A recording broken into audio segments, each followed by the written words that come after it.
Hey, what is up guys, this is Griefdrums, and in today's video we are going to be talking about 3-minute rounds on ranked and whether they're working or not. I just want to quickly start by saying, if you subscribe to this page, please head over to my channel and click this little bell icon, as you'll get notifications of when my videos go up and it will really help me out. So as most of you will know, ranked used to be 4-minute rounds. However, in a recent patch, the devs decided they were going to change it to 3 minutes in favour of the defenders due to the attackers getting the addition of Hibana. Now obviously, Hibana's addition to the game was expected to change the meta quite a lot, certainly for the pro leagues. And I think to keep the pro players happy, the devs decided to change the rounds to 3 minutes. Now, pro league games are always 3 minutes long. This is probably just to keep viewers more entertained. And to be completely honest, at the time of the change, I didn't really see the need for it. And I still kind of don't, but at the same time, I don't have a real issue with it. I can sort of see where they're coming from now, because when I do play casual matches, they do seem to take forever. I mean, it's only 1 minute difference, but it does seem to really change the gameplay. The first few minutes of the game are always a lot slower on casual because people like to drone out. They take their time getting up to the building, checking for spawn peekers and stuff like that. But as soon as you drop the round time to 3 minutes, you don't have long enough to sit there being cautious and careful. You kind of have to just get to the building and start clearing out for roamers and stuff almost straight away. Now I'll put my hands up, this was a really difficult transition for myself and my team when it first started. So many occasions we would find ourselves with about 15 seconds to spare and someone going, oh shit, we're not even in the room. Then we'd have to do a really sort of half-assed push which was uncoordinated and awful.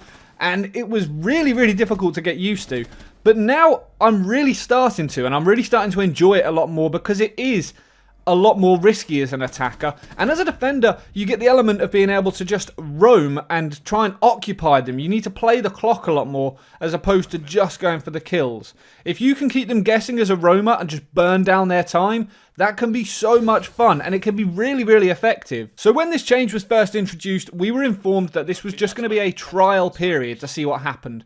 Obviously, the devs have access to a lot of stats as to how the attackers are getting on in comparison to defenders, what the outcome of games is and stuff like that.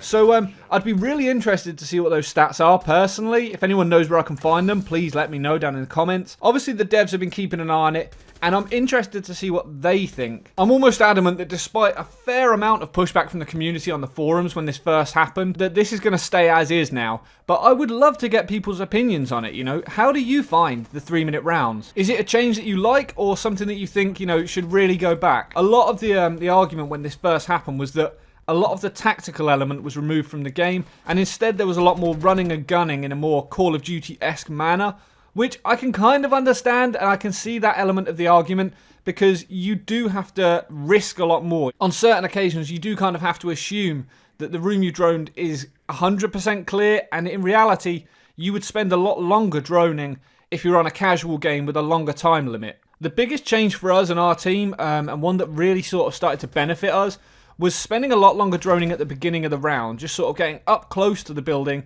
and then figuring out where everyone was, if they've got any roamers and stuff like that. And because of that, a lot more tactics come into play. Very often on casual, everyone will throw their drones into the objective room and they'll all get shot out by 1, maybe 2 drones. An element of keeping your drone alive and leaving it somewhere that's going to be beneficial to you, somewhere that you're thinking of pushing into the building, comes into play a lot more. I personally found on things like Oregon, there's very likely to be a roamer upstairs if the defenders are trying to hold downstairs.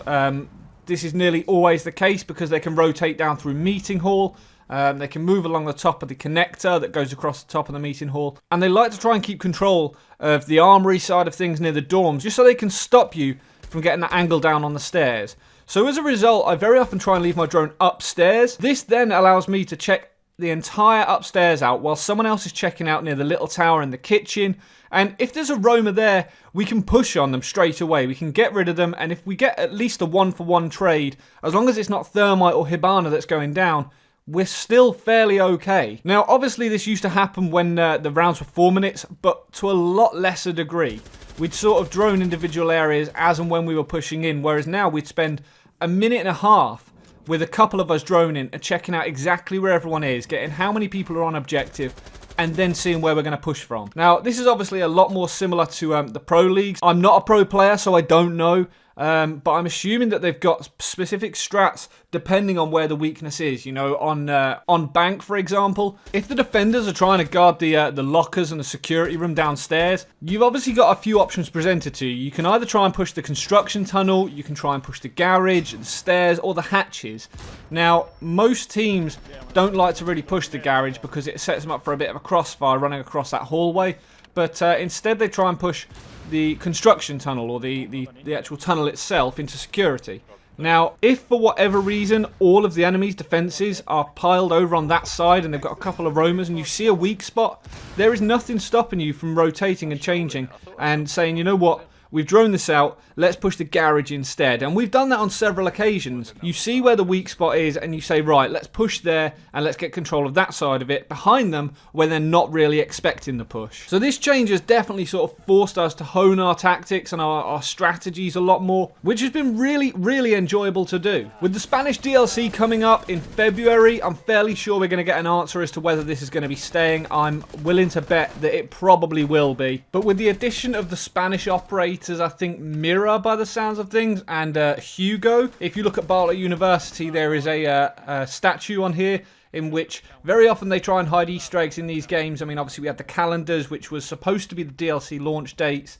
On Border, there was a calendar that showed favelas, and there have been several other ones. But this one in particular, Hugo is a statue on Bartlett in which he was a Spanish dude, so it's highly likely that Hugo is going to be the male operator that we're going to see. How the addition of these two is going to affect the meta again, I really don't know, because as we know, the devs can't just release an operator which just adds to the meta. It has to change the whole thing every time. So quite what impact that's going to have, I really don't know. I mean, if it's going to make it difficult for the attackers to get in, it might be better having 4 minutes, so it might go back to that. But as I said, time will tell, and February, I guess we're going to find out. Hopefully you enjoyed this video. I'd love to hear your thoughts. I really would.